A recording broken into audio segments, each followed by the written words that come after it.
বন্ধুরা, অত নিয়ম মেনে আসলে জিম করা যায় না এবং অত নিয়ম মেনে জিম করে বডি বানানো খুবই টাফ। তো সহজে কিভাবে আপনারা বডি বানাতে পারবেন সেই টিপস নিয়ে আমি আপনাদের সামনে চলে এসেছি। তো ভিডিওটা ভালো লাগলে সাবস্ক্রাইব করতে হবে, এটা তো আপনারা জানেন।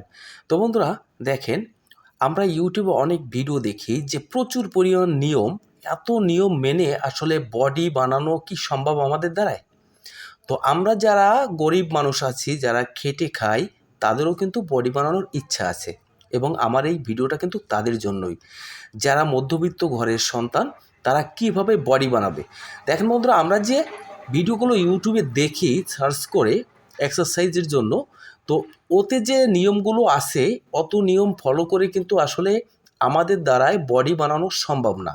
তাহলে আমরা কি নিয়ম ফলো করে আমরা এক্সারসাইজ করে একটা ভালো সুঠাম দেহের অধিকারী হতে পারি? তো বন্ধুরা দেখেন, আমরা যখন এক্সারসাইজ করব তখন হালকা কিছু নিয়ম আপনাদের মানতে হবে। তা না মানলে কিন্তু আপনাদের কখনো বডি হবে না। তো সেই নিয়মগুলো কি আমরা জেনে নিব। দেখেন বন্ধুরা, আমরা যখন জিমে স্টার্ট করব, প্রথম দিন থেকে আমাদের বডি বানানোর জন্য ব্যস্ত হলে হবে না।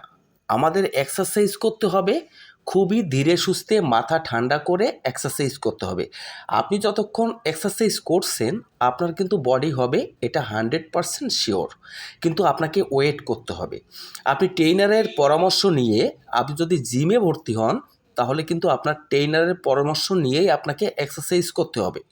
প্রথম পর্যায়ে আমরা যে ভুলগুলো করে থাকি, যারা বিগিনার আছে, প্রথম পর্যায়ে আমরা বডি বানানোর জন্য অস্থির হয়ে পড়ি, উঠে পড়ি। তো আমাদের এখানে একটা ভুল থেকে যায়। দেখেন, আপনি প্রথম পর্যায়ে এক্সারসাইজে জয়েন করেছেন, আপনার ওয়ার্কআউটটা কিন্তু সম্পূর্ণ ডিফারেন্স থাকবে। বিগিনাররা সাধারণত 2 মাস থেকে 3 মাস শুধু ফ্রি হ্যান্ডসে এক্সারসাইজ করে।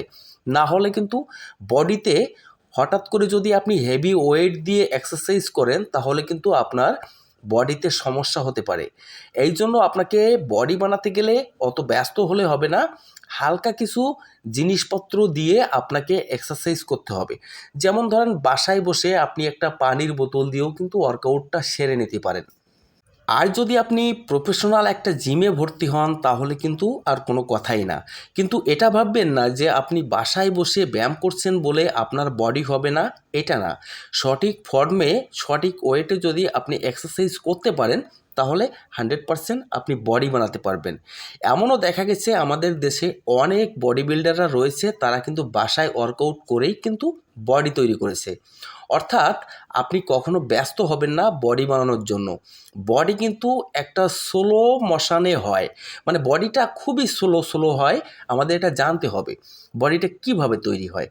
দেখেন বন্ধুরা, আমরা যখন ওয়ার্কআউট করি তখন প্রথম দিন কিন্তু আমাদের প্রচুর পরিমাণ গায়ে ব্যথা হয়।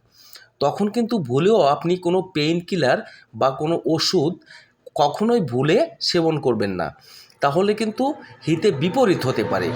বন্ধুরা দেখেন, আপনার বডিতে যতক্ষণ ব্যথা শুরু হয়েছে ততক্ষণ কিন্তু আপনার বডি হবে, এটা আপনি নিশ্চিত। আমরা অনেক সময় আমাদের গায়ে ব্যথা হলে জিম করা ছাড়ান দিই, বাদ দিয়ে দিই। এটা কিন্তু আমাদের আরেকটা বড় ভুল। আপনি ব্যথার পরে যখন ব্যথা দিতে পারবেন তখন তোই আপনার বডি তৈরি হবে। কারণ মাসুল ফাইবারগুলো যদি আপনার ছিঁড়ে না যায় আপনার শরীর থেকে, তাহলে কিন্তু আপনার বডি হবে না। অর্থাৎ আপনার বডিতে পেইন, আপনার মাসুলগুলো গেইন, এটা মনে রাখতে হবে। তো বন্ধুরা দেখেন, আপনি যখন এক্সারসাইজ করবেন তখন কিন্তু আপনাকে প্রথম থেকে ওয়ার্ম আপ করে নিতে হবে। ওয়ার্ম আপ ছাড়া কিন্তু আমাদের বডি বানানো কখনোই সম্ভব হবে না। ওয়ার্ম আপ করে আপনি কি করবেন? ওয়ার্ম আপ করলে কি হয় এটাও আপনাদের জানা উচিত। ওয়ার্ম আপ করলে কিন্তু আমাদের বডিতে যে রক্ত চলাচল যে ব্যাপারটা আছে এটা কিন্তু খুব দ্রুত গতিতে বেড়ে যায় এবং এক্সারসাইজ করার জন্য আমাদের শরীরটা সম্পূর্ণভাবে রেডি হয়ে যায়। তখন কিন্তু আমরা যদি এক্সারসাইজ শুরু করি তাহলে কিন্তু আমাদের শরীরে এনার্জিটা প্রচুর পরিমাণ লেভেলে বেড়ে যায়।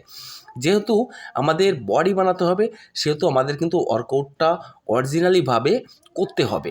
2 থেকে 3 মিনিট আপনি যদি ওয়ার্কআউটের আগে আপনি ওয়ার্ম আপটা সেরে নিতে পারেন তাহলে তো আর কোনো কথাই নেই, আপনার বডি বানানো কেউ ঠেকাতে পারবে না।